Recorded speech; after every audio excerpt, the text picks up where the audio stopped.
This is the Complete Athlete podcast where we get geared to, whoa, I need to restart, man. I haven't done this in a bit. And I'm not going to say sport. I'm just going to say baseball. Blooper. This is the Complete Athlete podcast where we get you to your next level in baseball and in life. And we have Cooper Conrad here. How we doing, Cooper? Good, how are you? I'm doing great, man. Another day, a rainy day here in Minnesota, but we got our new setup here. This podcast room with Taylor Price Podcast. Follow him on Instagram. He's been producing our podcast, all 38 episodes we've had so far, and we've been on a little bit of a hiatus. How long has it been, Taylor? I was about to look that up right now. It feels like it's been forever. It might even pull it faster on my phone. It's probably been like 3 months. It's been a while because we were still able to use the NSC, but it was before they put the dome up again. So yeah, they got it up early this year. It popped up in like a day or two this week. It was just random. I drove by it and I was like, I'm surprised that they actually have that up. The last podcast was 2 months ago with Sam Flatten. So that was July 31st. Well, that's when we were trying to have Cooper in, but I don't know what happened there. We only interviewed Sam. We did Jaden, Troy, and Sam Flatten that day. So. Okay. I think it was after like the first tournament weekend, and I think you had one of your blow-up weekends after that. So that's what this podcast is about, is talking to Cooper, learning a little bit more about him. He's one of our top players in our club program for our 18U team, our top team. And it's super exciting to have him on because this kid's got a smooth-ass swing. Sorry for my language. And he's got early in the podcast, like he's got some pop, and he's also a really good pitcher and third baseman and shortstop that we rely on heavily through our summer program and our fall program. But we're just gonna get to know you a little bit, Cooper. Telling you can tell us a little bit about yourself, kind of your background as a athlete and as a baseball player, because you used to play multiple sports, but just baseball now. Yeah, I used to play hockey. I stopped playing that like maybe 5th grade. Okay. Honestly, I just didn't enjoy it as much as baseball for sure. I mean, I've always just wanted to, be outside, just be doing athletic things, specifically baseball and wiffle ball, as you know. Yeah. I've played baseball my whole life, but I didn't start taking it like more seriously until, probably like a year or two ago is when I started like really having passion for the game and enjoying it a lot more. Why is that? Why did it just come out of nowhere? Was there you just had this moment where you're like, I love baseball and I want to pursue it more, or was it just... Honestly, I don't really know. I don't think it was like a specific moment. I feel like I'm the kind of person, like one good thing will happen and I just build off that a lot. And I'll probably talk about that more with like some of the stuff we're going to talk about later. Like the smallest thing can just trigger a huge chain reaction. Yeah. And that's probably what that was. I was just like, I played really well this weekend. Therefore, okay, now I'm going to start loving baseball. And I just did for, the next years. That's awesome, man. Yeah, everybody has their own journey with it. I think mine was right around the same time you did, like 10th grade, 11th grade, where I just was like, okay, like I want to actually pursue this to its fullest, like play club baseball, train, work with an instructor, get better. And my parents were all about that. And it sounds like your parents are as well. Oh yeah, for sure.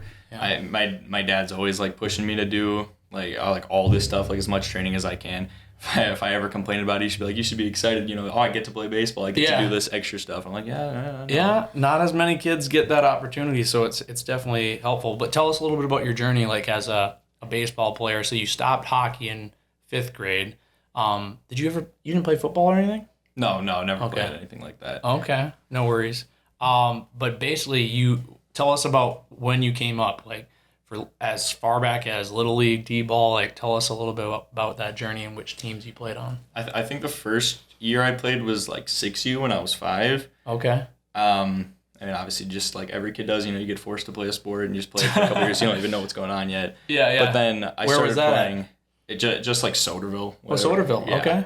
And then when I was 9, I played for the 9U team for like just Blaine travel ball. Okay. And then kept doing that for, up until high school. And I remember I don't remember what I was doing when I was like 7. I remember I would play up with my older brother who was 2 years older than me. Oh, cool. I'd play that like a lot at different points. And I remember when I was like 7, I was playing like 11U or something. I got hit in the face, lost like 4 teeth. Holy crap. Yeah, that was bad.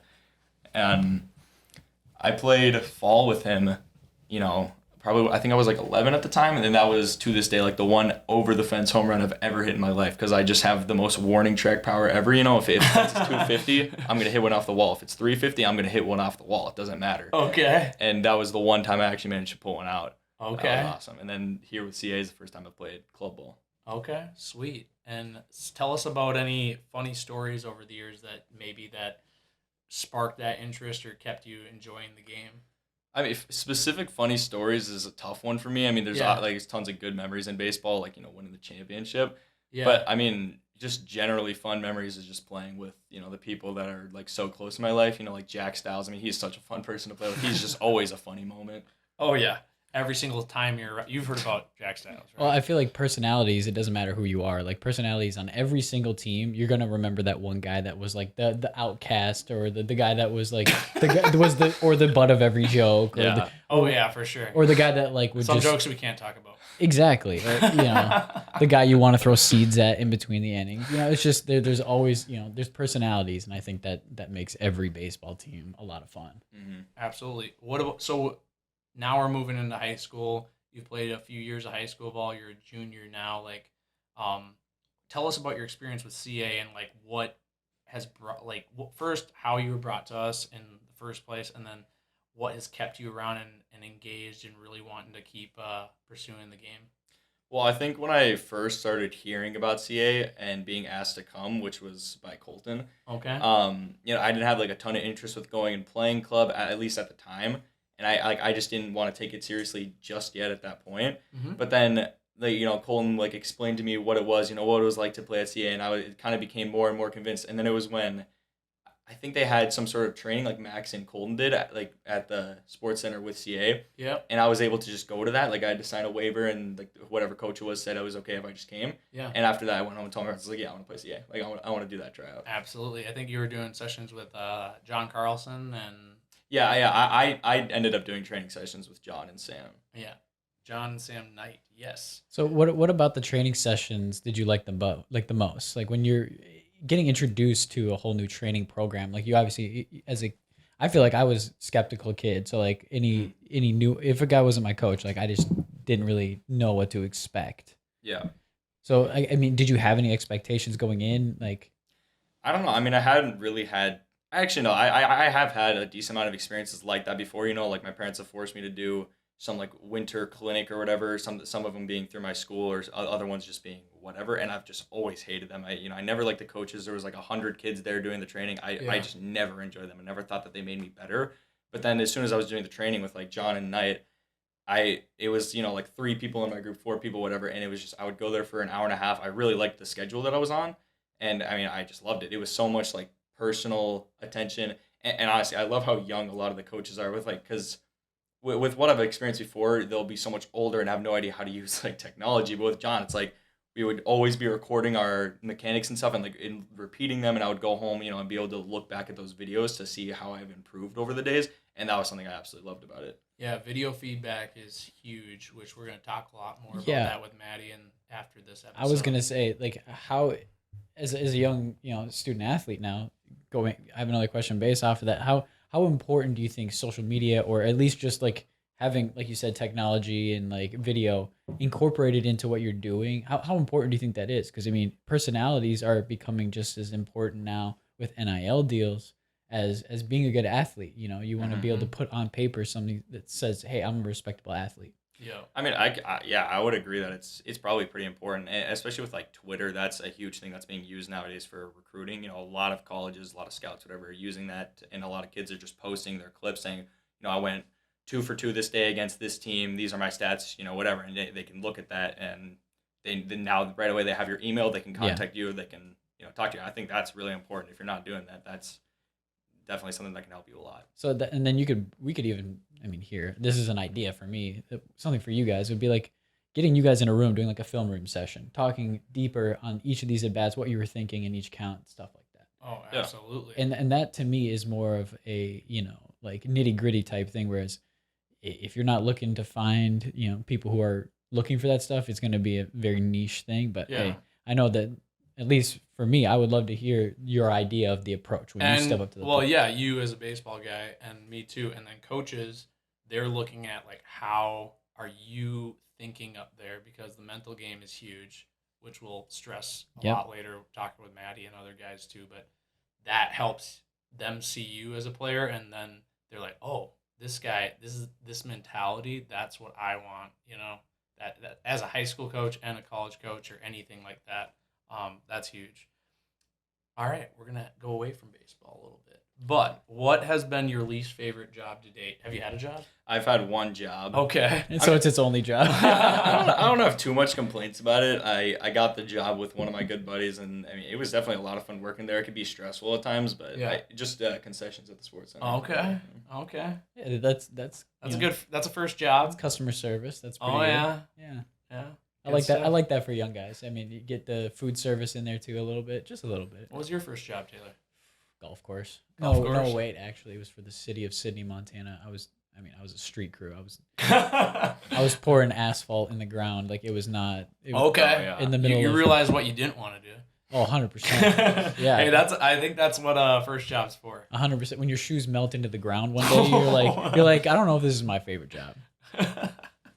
Exactly. My first job was a lifeguard. I would just sit on the lifeguard stand and Yeah, watch that's- kids. And yeah, I think I saved one kid in like this amount of water, like just short. Like How old were you? I was 16. Yeah. They're giving 16-year-olds the Yeah. life saving. Hey, Yeah, I've heard people talk about that. I put in so many hours of training. You don't even want to know. What, the 30-hour class that you put in? 50. 50. Sorry, I almost became a okay. lifeguard too. So I was gonna be like, 50 hours is Man, hey man, you learn a lot. CPR, how to operate that AED. We make sure all of our instructors are CPR AED certified. So I feel like as a coach, when I was going through, high school and college, like I didn't know you'd had to be CPR certified. So that when I became a coach for the first time and they told me I had to be first aid certified, I was like, oh, yeah, man. that's a new one. When you get hit by a 85-mile-an-hour fastball right in the chops, what are you gonna do when that blood's gushing? Well, I didn't think Ray Highness knew how to Oh, patch yeah, up well, a scraped you know. knee or a broken wrist because Hey, his son had plenty. Oh, for that, he was always falling over the Yeah. place. Back to Cooper here. I know we just got off a little innuendo there, but what would you say your biggest accomplishment as a baseball player has been so far? That's a really tough question for me because I've had so many things where I would consider close to a big accomplishment, like seasons that I've come so close to batting 400, aside Okay. from when I was like 10. Yeah, And then things are like it's close to a no-hitter or something like that, but it's not there. yeah. I mean, I don't know if I can truly give an answer. I mean, just having like a really, I'd say my biggest accomplishment is probably that championship tournament that we won. I Absolutely. mean, just that entire tournament was my biggest Losing the accomplishment. first game and then winning what, 5? Yeah.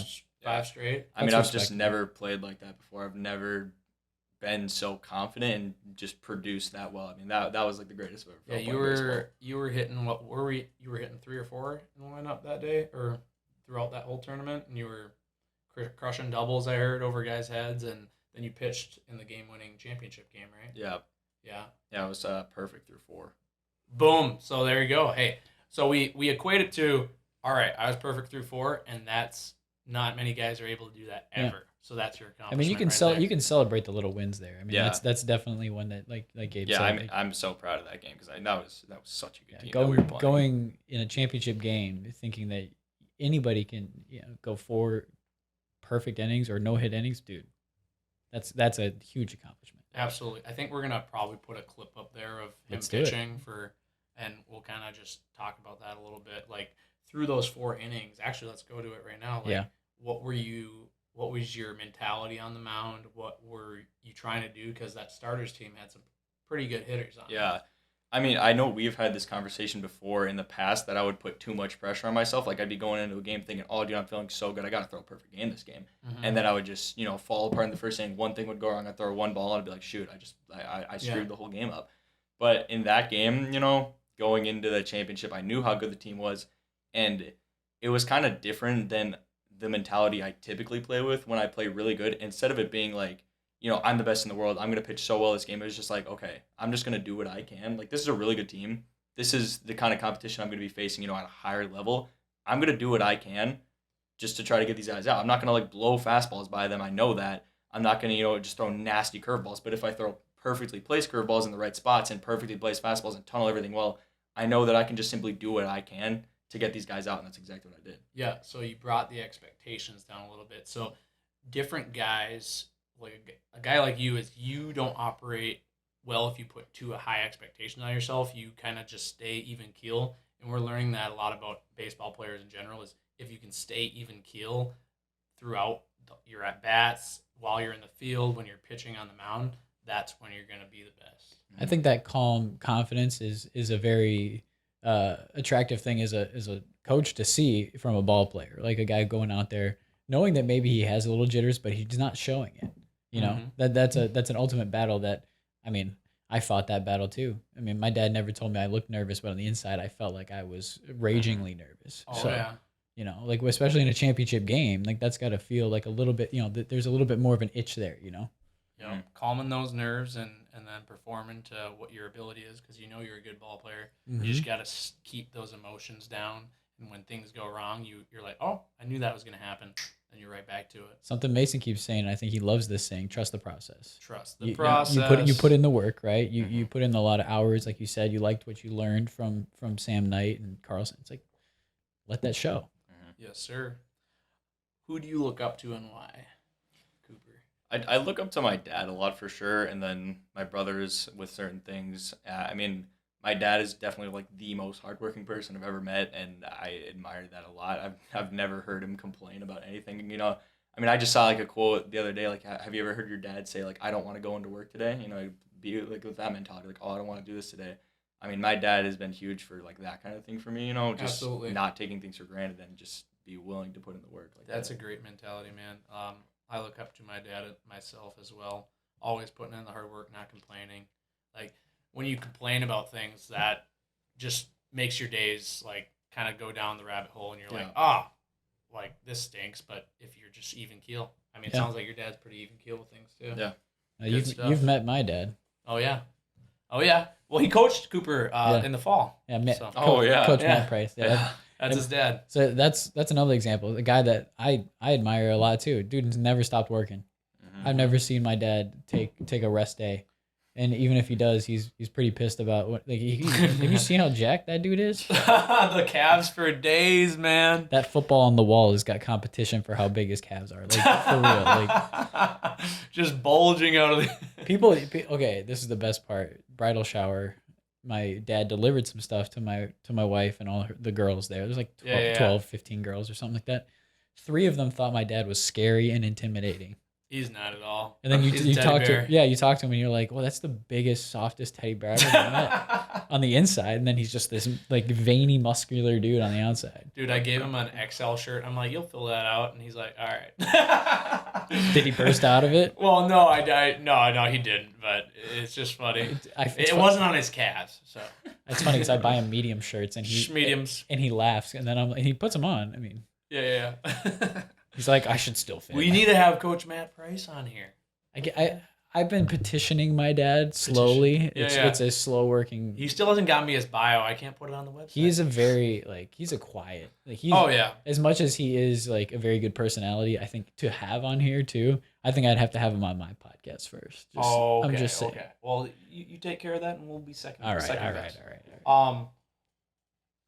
So Cooper, I'm gonna skip over this next question, but what is your like ideal day like that, or maybe a daily routine you go through? Obviously you're in school right now, but if you could have an ideal day, what would it be? I'm definitely a morning person if I'm on a good sleep schedule. So like if I'm getting full like night's rest every time. How much is a full night's rest? Like 8 hours. Okay. Maybe even more sometimes. For a high schooler to say, that's impressive. Yeah, full night's rest for high schoolers that I hear is like 10 to 12. Yeah, but I mean, we know they aren't getting that. They're nowhere near that. I'd wake up probably like 8. I would love to just do like my own stretching routine in the morning. I think that's like a good way to wake up. Instead of scrolling on TikTok. Unless it's FFW, right? Oh yeah. I mean, we will get into that shortly. I love going on bike rides, so I would probably do that as well. Get some baseball in there. Just do like a training session or something like that. Get home. Definitely eat some good meals. That would be a big part of it. Just relax, watch some FFW on YouTube or something, and then just relax for the rest of the night. Since we've mentioned FFW, you gotta let the monkey out of the bag, man. What's up with FFW? biggest football league on the planet. Okay, then. I mean, All hey, right. I dig it. Aside from, a lot of others. Hey, but how long have you guys been around? And tell us a little bit about the league. Who's plays in it? Like, what do you guys do? Well, it's just a lot of the guys from CA, I think, and then, just some Blaine and SLP guys. I Okay. mean, I think I told you this, or maybe somebody else a while ago. Our sophomore Blaine team, like every single player was in the league. Okay. I mean, yeah, it started really small. Just 4 guys were captains, and then we just grabbed some friends. I think we started with like either 12 or 16. We just started playing. We started the season, and then throughout that season, we ended up with like 50 people, just from people like asking to join or us like deciding to have more people join. We ended up having to do what we called a mid-season draft. Like we had so many people coming, like, okay, we can't just have all these people joining teams. So we did the mid-season draft, and then that set up like minor leagues. I know you heard about that, Flatty. Yeah, I heard all about it. I was like, okay, this is some legit stuff. That's how Flatty got drafted. Oh, he got drafted. Yeah, Oh, he was a in the mid-season signing? Yeah. Okay. I just love the inside baseball of this. No, How it's like, it's great. No, dude, they actually are you the commish? Oh yeah, yeah. It's in his yard at his house in Hamley. I mean, I know there's, like you said, there's other competing leagues. I've already watched a lot of MLW, so like I'm sure that there's obviously there's a model. Yeah. I mean, how close do you think? I mean, the model is there. So like, what do you think? What do you like about what they do, and what do you think is different about what you guys do? I definitely like how competitive it is for them and Yeah. how much they fully treat it like it's MLB. Yep. Like even though they don't have thousands of people there watching in the stands, they treat it like it is, and I love that about them. But I mean, the difference is for us is I want there to be like a bit more of entertainment on the side of not strictly just watching the wiffle ball. Like if you don't absolutely love wiffle ball, you can still find it entertaining because we're just cracking jokes the whole time, or just the video being entertaining, even if it's not just about the wiffle ball. And clearly, they've evolved their content over time. I've been a For long sure. time watcher. They've never done the same thing every Mhm. time. So I feel like they're innovating, and I mean, they have to be watching other leagues to innovate as well. Yeah. So, I mean, maybe you do something that they want to do in the future too. So, if you ever want ideas or something like that, feel free to just like go experiment. Because I mean, who knows? Maybe one day, that, like I said, they take something that you did. Where do you see this league going? How long has it been going on? Well, we've been trying to kind of make it a thing for definitely a few years now. I mean, we even set up a TikTok for it last year, and it got to like 1,000 followers, but we never ended up actually playing the league. We were just posting random videos. Then this year, So you built the followers you first. built the yeah. followers, yeah. I wish I could say that, but I didn't have the login to that account, so I had to start no. fresh. But it was kind of like what we talked about. I kind of lowered the expectations for this. I wasn't trying to be like, okay, we're gonna have a 100-game season with 20 teams. I decided to just be smarter. Like, we're gonna have 4 teams. That's it. If we get new people, they're all just gonna fill in. That way, we can have like 6 people on a team, even though you only play a game with 3 or 4. Yeah. That way, you can always have guys showing up. Yeah, And because all the guys can't show up all the time. Yeah, and that definitely worked, and that just allowed it to blow up. And I think we got at least a good year or 2 left before people are getting jobs or going to college, whatever. Yeah. Good couple of Hey, summers of high school. just so you know, it doesn't stop there. I told you. Do you know my Yeah. buddy? I told him about him, but do you know my buddy Tyler Flackney? I've heard. I mean, I know who that He's is. a 2011 grad from TG. Yeah. He literally goes to Wiffle Ball Worlds with a few Fridley TG guys that I played I mean, with. there's And they're 30. yeah. They're 30, dude, so it doesn't stop I there. mean, there's leagues. I mean, MLW hosts leagues and tournaments and stuff Yeah. like that. I mean, you could just start becoming a tournament organizer yourself. Yeah, definitely. Mhm. And that would be something, content wise, I would definitely help you out with. Like, Absolutely. if you, like I said, podcast wise, if you guys want to come in here and start, talking about the league, by all means. Yeah, I mean, like, 2026 summer would be, like, after what I was just saying, going to college. Yeah. Like, I mean, hopefully, at least, like, the 4 original teams can put together a roster still of, like, people are able to come back and play and, get another season going. I mean, I'd love that. Absolutely. I mean, it could be a summer of fun too. You guys all come back here for the summer and just make a thing out of it and see how much content you can make out of it while you Yeah. guys, have fun playing baseball. You guys trying to pick up some older players? I mean, yeah. I mean, besides doing some producing, I'd love to hit some wiffle ball, baby. Well, the oldest players in the league right now are 21. There Oh, a few are of they? them. Yeah. Okay, your brother's friends and stuff? Yeah, well, it's funny because yes, but that's not even how Oh, really? that's not even how they came to the league. One of our buddies, I don't know if you've ever heard of Carter Mackey, but he's friends with them from just, I think, playing like volleyball with them at open gyms, whatever. Yeah. And he became a captain because somebody got demoted. It was either Max or Colton. They were terrible at being a captain. Did they get kicked out of the game or what? No, we just decided like, dude, you can't get a team to show up to the field. Like you're terrible at this. I think it was Colton. Okay, So I was gonna say, what does it take to get booted from this league? Like, what the heck? This is wiffle ball we're talking about. Hey, no, it's serious business, man. I get it. If this is business decision, it's a business decision. Can't have guys not showing up. Well, yeah, you gotta have a game. I mean, it's logistics in the end of things. Like, if I'm showing up to a game, I'm spending my sweet time. I'm trying to crush you every single time. So if you're not showing up to get crushed, well, guess what? I wasted my time. Yes, absolutely. And so who ended up? Well, no, they had said they didn't even finish the league this year. They still have the championship game. They don't know. They don't know if it's gonna be a winter like snowfly game or that they're gonna do it next year. You're gonna have to book the dome for them. I actually did. I've mentioned that before. I was like, that'd be so cool to rent it out, play a game in there. And then we could get some filming going. I mean, I have a camera literally right here. Yeah, I mean, I'm sure all the guys would love to do that. That'd be so much fun. Well, we do have Friday night domes, so. And that's what and we need some more other content like the baseball tournament, MLB The Show thing that we did too. Oh yeah. So did you see that episode? Did you see that? That was our most viewed episode. The one with Colton. Yeah, Colton was in it. He was Wait, I remember being on the thumbnail. He was beating up on a bunch of 12 and 13-year-olds. Yeah, I didn't watch a bit of that one. But still, it was great. It was one of like. Actually, was he even beating up on him? I don't even know. I mean, honestly, we didn't finish the tournament either. We didn't finish that tournament. Yeah, that was the only sad part. Was like. We had a rain delay one. Well, everyone wanted to play, and that was the best. Like everyone was, Like, we did have too many people show up, and we didn't have, like some kids like didn't even get their up. Like literally, they were at the 8th game, and they were like bored, and they're like, if we had like 2 or 3 stations going, man. Oh, that's the thing is like I want to. In the future, we're definitely gonna have to coordinate that better, where it's gonna be like a party type thing, where like there's absolutely other things going on, so people can be like, oh, your turn to come play. We'll have to do that as a team building event for these guys for this winter season. We got winter training starting in 2 weeks, so the off season is in full swing. First tournament mid-January in Gilbert, Arizona. And then we got Vero Beach middle of February. I feel like there's got to be some prizes involved, as otherwise they just. We'll figure it out. Hey, we got CA golf balls here. We got. Well, I mean, CA baseball. We gotta do something. We gotta enticing. Do something bigger. Yeah, something enticing for these guys, because otherwise, what's enticing to you?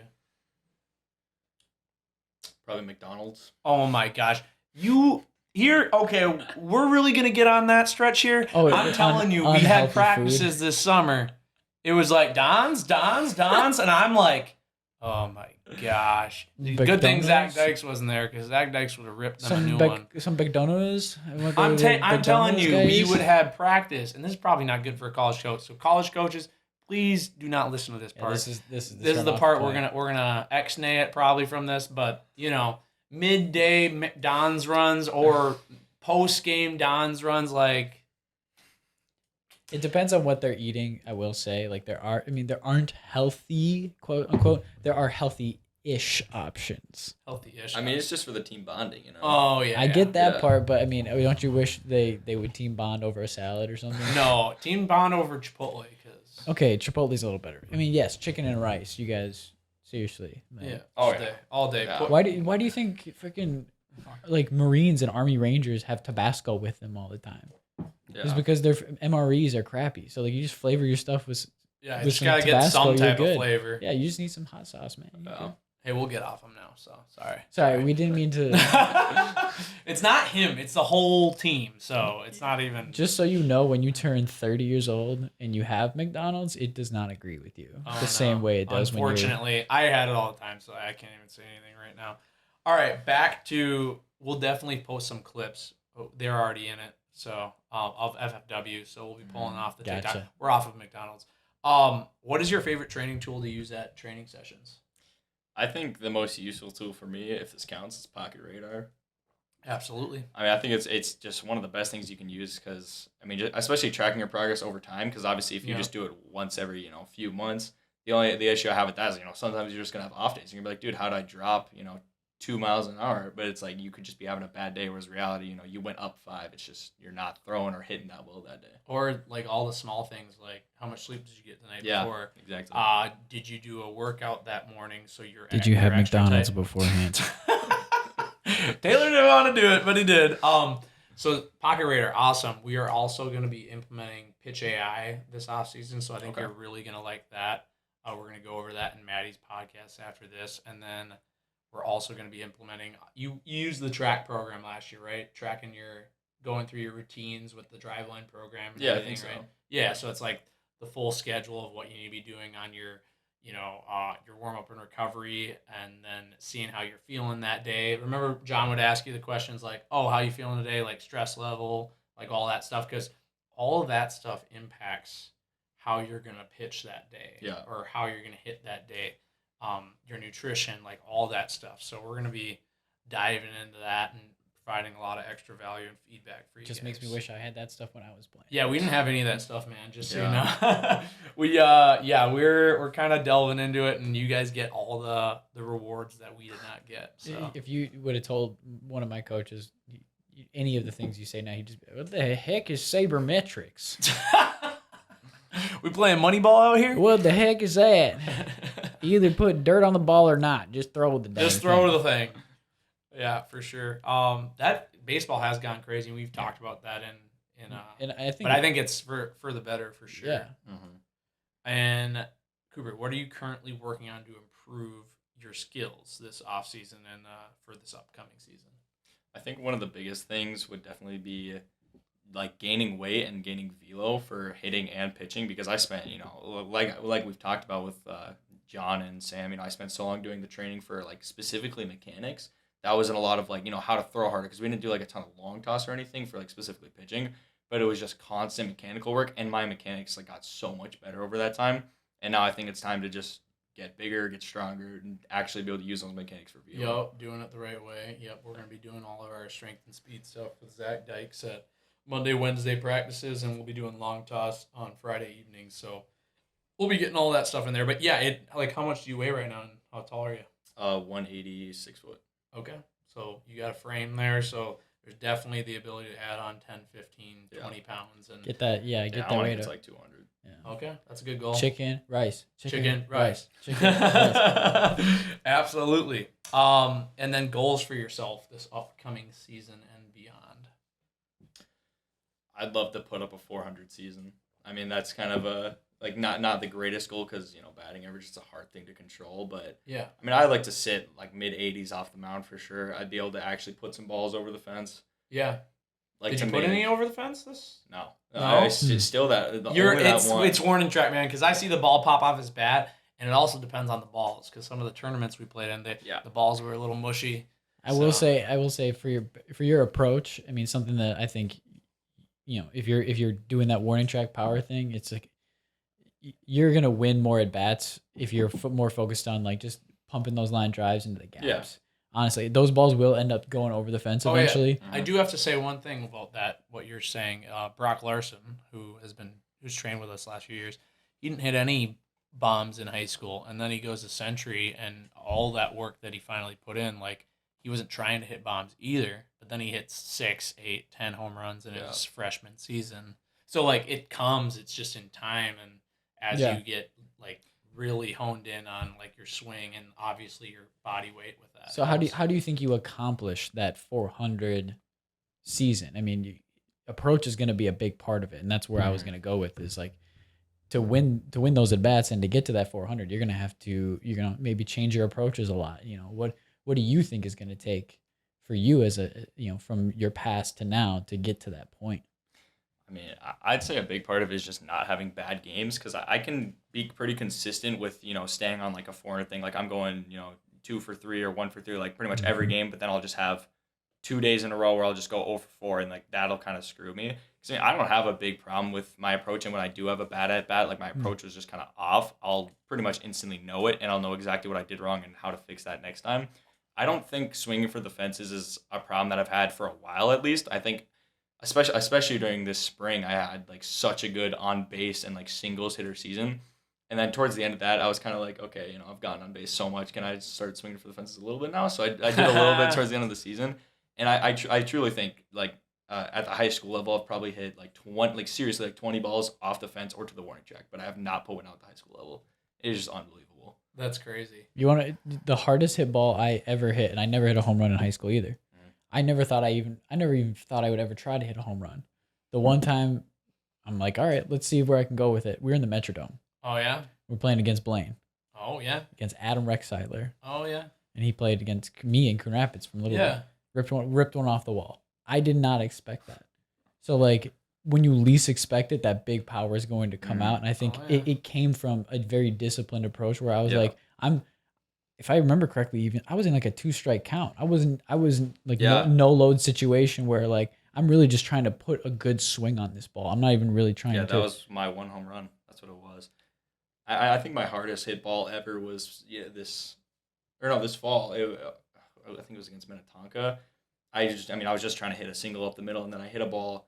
I think the fence was like 340 down the line. It was so far down the line. And it landed on the warning track, but I have the video of it. It was the one I was talking about, the triple. Okay. I hit the ball straight up. I mean, like straight up. It should have just been a fly up, but because I hit it so hard, it was able to carry further. Yeah. And the only one it's competition with is 14U playing at Bethel. I hit one off the very top of the wall in like in a championship game. Oh, that would have been nice to go out, but. They're coming, man. They're coming. I know. I know your swing in general. Can see it. So I can see it coming. all right. So to end the podcast, we always ask everybody, what is your own definition of what a complete athlete is? I think it's not just about playing baseball, but more about getting better and more on a personal level, getting to know the coaches and getting to know the players. I mean, I can definitely tell a lot of the coaches here, compared to anything I've had experience before, care like a lot more about me as a player and as a person, and that's something I can really appreciate about Complete Athlete. Absolutely, man. Where can listeners find you online? FFW. FFW. Shout out FFW on TikTok. Just TikTok. TikTok, YouTube. Okay. The main ones. We'll put the link in there. We'll plug you. Don't worry about it. We can even include his channel in one of like the linked channels to the thing as well. Absolutely. Do you have a Twitter yourself? Myself, Cooper Conrad. I think it might be 14. Okay, cool. Well, you can look it up and give it to Taylor. Yeah, you'll just have to send it to me. We'll put it in the show notes. And thanks for coming on. Seriously, you're a great ball player. We're super proud of you and everything that you've done with our program and just overall in general. And we know big things are to come. Thanks for having me. Yep, absolutely.